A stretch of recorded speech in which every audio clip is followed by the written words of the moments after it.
الطلاب الاعزاء طلاب سنه رابعه ابتدائي، عاملين ايه؟ يا رب تكونوا في افضل حال دائما وابدا. يلا بينا نشرح الدرس الثالث في الوحده الثانيه اللي بعنوان الاماكن السياحيه والاثريه في بلدنا. يلا بينا نفهم، يلا بينا.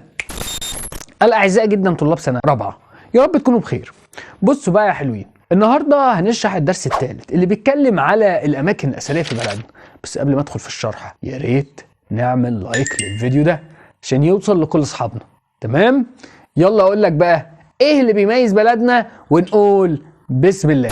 انا هعمل لكم رحله ونزور مع بعض اهم الاماكن الاثريه في مصر، عشان لو قررت تطلع رحله تبقى عارف الاماكن الحلوه عشان تروح تزورها.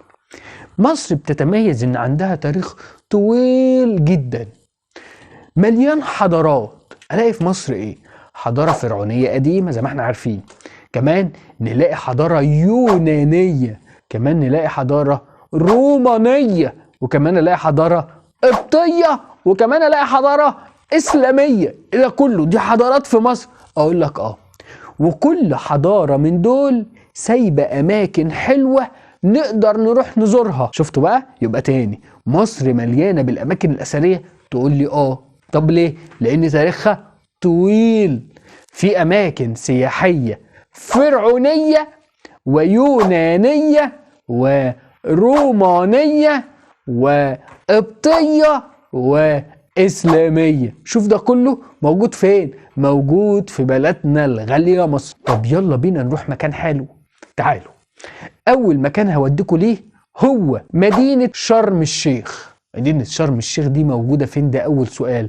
اقول لك موجوده في محافظه جنوب سيناء. لو بصينا في الخريطه دي نلاقيها هنا في اقصى جنوب سيناء. طيب ايه اللي بيميزها؟ اقول لك مدينه جنوب سيناء بيميزها حاجات حلوه قوي. يعني فيها ايه؟ اقول لك فيها جبال عاليه، فيها بحر جميل جدا، ولو نزلت البحر الاقي حاجه اسمها شعاب مرجانيه. ايه الجمال ده؟ هو في اجمل من كده؟ اقول لك لا، مدينه شرم الشيخ من اجمل مدن مصر. كمان منظمه اليونسكو اعتبرتها كافضل مدينه للسلام في العالم. خد بالك، مدينه شرم الشيخ احنا بنقول عليها مدينه السلام، ومنظمه اليونسكو اعتبرتها اهم مدينه في السلام في العالم. يبقى تاني شرم الشيخ.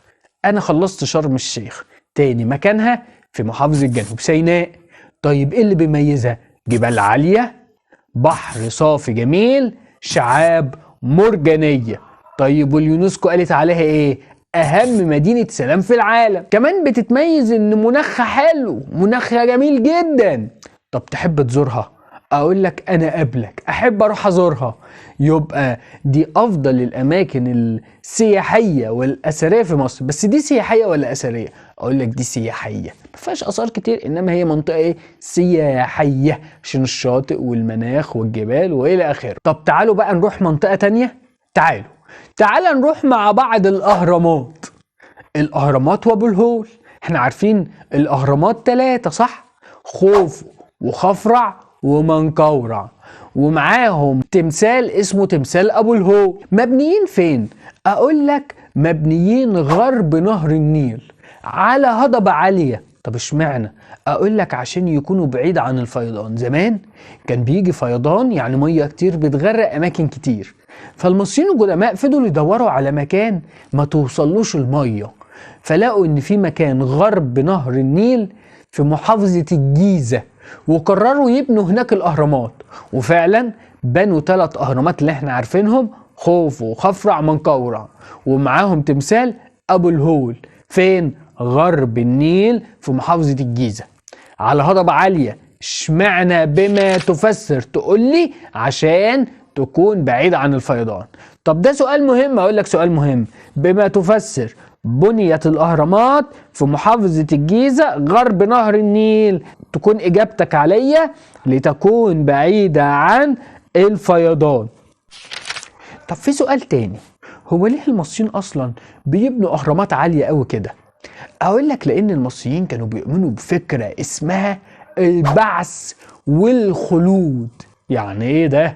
اقول لك المصريين القدماء كان عندهم فكرة ان الملك لما يموت واي حد من الشعب لما يموت لازم يدفنوه في مكان مهم جدا حصين، ويحطوا معاه كل الحاجات بتاعته. ليه؟ لانه في يوم من الايام الروح بتاعته هترجع والشخص ده هيقوم، فلازما كانوا بيحنطوا الميت ويدفنوه في مقبرة حصينة، خصوصا الملك. فعشان كده الملوك بنوا 3 اهرامات. خوفو بنى لنفسه هرم، خفرع بنى لنفسه هرم، ومنقورع كمان بنى لنفسه هرم. صعبة دي؟ مش صعبة. يبقى بما تفسر بناء الأهرامات لاعتقادهم في فكرة البعث والخلود. طب كانوا بيحطوا معاه ايه؟ تقول لي بيحطوا مع الملك كل الحاجات بتاعته. كمان الملك خفرع اللي هو الوسطاني صاحب الهرم الأوسط ما بناش هرم بس، بنى هرم وبنى معاه تمثال اسمه تمثال أبو الهول. تمثال أبو الهول ده عبارة عن ايه؟ تمثال عبارة عن جسم أسد وراس إنسان. طب هو عمله بالشكل ده ليه؟ تقول لي عمله بالشكل ده عشان رمز للقوة وحماية الأهرامات من السرقة. ايه ده؟ هو التمثال هيقوم يحمي؟ اقول لك لا، بس المصريين القدماء كانوا بيعتقدوا في كده، ان هو لازم يبقى في اسد قاعد قدام الاهرامات يحميها، عشان لو حد قرب او فكر يسرقها يبقى في اسد. يبقى الاسد برأس انسان، رمز يعبر عن القوة. ده صعب. يبقى هنا خد بالك في 3 أسئلة مهمين أقولهم لك.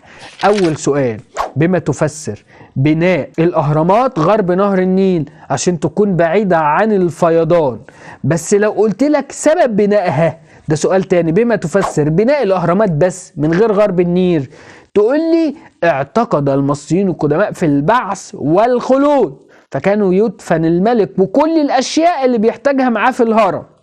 تالت حاجة، بناء الملك خفرع تمثال أبو الهول، تقول لي ليكون رمزا للقوة ولحماية الأهرامات من السرقة.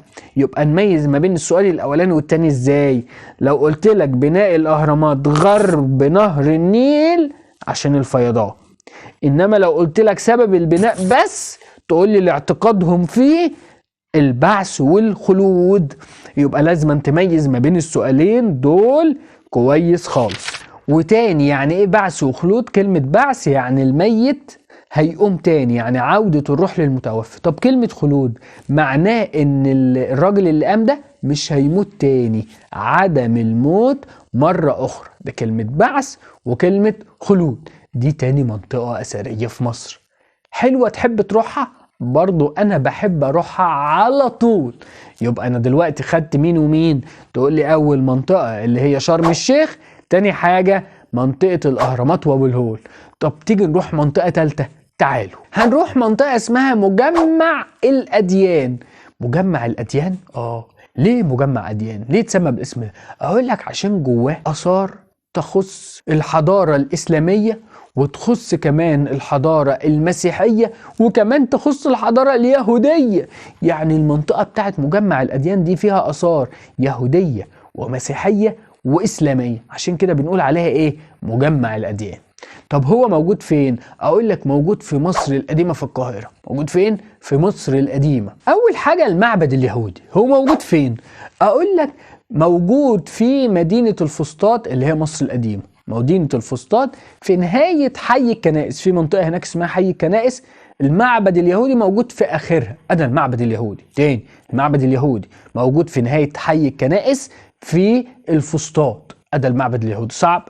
طب تاني حاجة أقول لك حصن بابليون. حصن بابليون اللي بناه الرومان لما كانوا بيحكموا مصر. تاني، حصن بابليون، حصن يعني ايه؟ منطقة حصينة بيحتمي فيه الجنود. طب مين اللي بناه؟ اقول لك الرومان لما كانوا بيحكموا مصر. تالت حاجة اقول لك فيه هناك كنيسة اسمها كنيسة المعلقة. كنيسة المعلقة ليه اتسمت بالاسم ده؟ اقول لك لانها عالية عن الارض ومبنية على ابراج حصن بابليون. حصن بابليون ده اكيد كان فيه ابراج عشان يراقبوا فيه. فايه اللي حصل؟ اتبنى فوق الابراج دي كنيسة، فعشان كده اتسمت كنيسة الايه؟ المعلقة لأنها مبنية فوق أبراج حصن بابليون فتسمت الكنيسة المعلقة. كمان موجود في حي مجمع الأديان جامع عمرو بن العاص. طبعا جامع عمرو بن العاص، طبعا انتوا عارفين ان جامع ابن العاص هو اول جامع في مصر واتبنى في عهد الخليفة عمر بن الخطاب. يبقى دلوقتي المنطقة بتاعت مجمع الأديان فيها آثار تخص اليهود، فيها آثار تخص الرومان، فيها آثار تخص المسيحيين، فيها آثار تخص الإسلام. يبقى اتسمت مجمع أديان ليه؟ لأن فيها آثار تخص الجميع، ودي منطقة جميلة جدا أنا بحب أروحها ورحتها كتير. كمان انتوا لازم تروحوها، دي منطقة أثرية كمان في مصر. صعبة؟ أعتقد إن هي مش صعبة، فيها أماكن أثرية كتير تخص اليهود، الرومان، مسيحيين، مسلمين، فتسمت مجمع أديان. أقولها لك تاني في جمل سهلة يا ريت. أول حاجة المعبد اليهودي، تقول لي موجود في نهاية حي الكنائس في الفسطاط. تاني حاجة حصن بابليون، مين اللي بناه؟ تقول لي الرومان لما كانوا محتلين مصر. جميل. تالت حاجة تقول لي الكنيسة المعلقة. ليه اتسمت معلقة؟ لأنها مرتفعة عن الأرض، مبنية فوق أبراج حصن بابليون، وهي من أقدم الكنائس في مصر. كمان آخر حاجة جامع عمرو بن العاص، اتبنى في عهد مين؟ تقول لي في عهد الخليفة عمر بن الخطاب. دي تالت منطقة جميلة في مصر. طب رابع منطقة، أقول لك رابع منطقة هي برج القاهرة. برج القاهرة ده بقى جميل جدا. مكانه فين؟ أقول لك مكانه موجود في جزيرة الزمالك في نهر النيل، في جزيرة جوه نهر النيل اسمها جزيرة الزمالك، مبني هناك برج القاهرة. برج القاهرة هو مبنى كبير جدا عبارة عن شكل زهرة اللوتس، وانتوا عارفين زهرة اللوتس دي كانت منتشرة في مصر زمان وما زالت، وزهرة اللوتس هي رمز للحضارة المصرية القديمة. صعبة؟ يبقى تاني، اتبنى بشكل زهرة اللوتس ليه؟ لأنه رمز من رموز الحضارة المصرية القديمة. يبقى لو جاء سؤال وقال لك بما تفسر بني برج القاهرة على شكل زهرة اللوتس، تقول لي لأنه رمز من رموز الحضارة المصرية القديمة، وهو من أهم رموز السياحة الحديثة في القاهرة. ليه بقى؟ لأنه مبني جديد، مش زي حصن بابليون وجامع عمرو بن العاص والكنيسة المعلقة، لا هو مبني جديد، فبنقول عليه رمز من رموز السياحة الحديثة في القاهرة. يبقى الموضوع صعب. طب ايه تاني؟ اقول لك مفيش تاني، انا خلصت الدرس والدرس سهل جدا واتمنى انك تكون فهمته. صديقي العزيز، ما تنساش تحل الواجب، انا بسيب لك في صندوق الوصف الواجب لازم تحله. انا اتكلمت النهارده ايه؟ تقول لي اتكلمت عن مدينة شرم الشيخ، اتكلمت عن الاهرامات وابو الهول، اتكلمت عن مجمع الاديان، اتكلمت عن برج القاهرة. استنوني في درس جديد، اشوفكم على خير اولياء امور وطلاب الصف الرابع. الى اللقاء في درس جديد، سلام.